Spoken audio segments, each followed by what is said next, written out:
各位爸爸媽媽，你哋好，我係Nicky小何。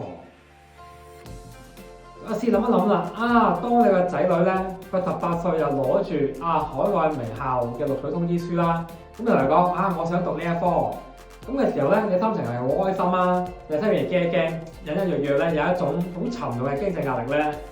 咁我個讀書啦，3到4年學費連埋生活費咧，隨時都講可以150萬去到250萬噶啦。咁如果你等到個仔女佢15歲嗰陣，你先可以準備，咁你短嗰2-3年咧，要攞成200萬出嚟啦。咁咧對任何一個中產家庭咧，都係好大嘅一個負擔。咁其實咧，你幫個仔女咧去準備100萬嘅教育基金咧，個做法又唔同喎。即係好似以呢個案例嚟講啦，咁0歲就開始嘅 A 爸爸咧，咁佢係利用咗時間福利，每個月咧只係需要大概係2800蚊咧。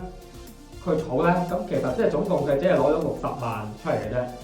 咁咧，但係如果等到10歲先醒悟嘅 B 爸爸咧，咁時間都翻8年，咁每個月咧佢要儲8300蚊啦，即係夾硬就攞成差唔多成80萬出嚟。咁咧提早10年開始咧，每個月咧可以相差成3倍啊。咁越早開始咧，錢就會幫你打工；你遲開始咧，你真係為你自己好辛苦咁去打工啦。好啦，咁如果你想知道咧，以你細路仔目前嘅年齡咧，咁每個月到底要儲幾多錢先可以好輕鬆咁去準備呢個教育基金咧？咁你歡迎咧可以留言+1或者入群啦，咁我就免費去幫你去計一計。係嗰一日開始咧，你嘅仔女咧個未來咧多一份嘅選擇啦。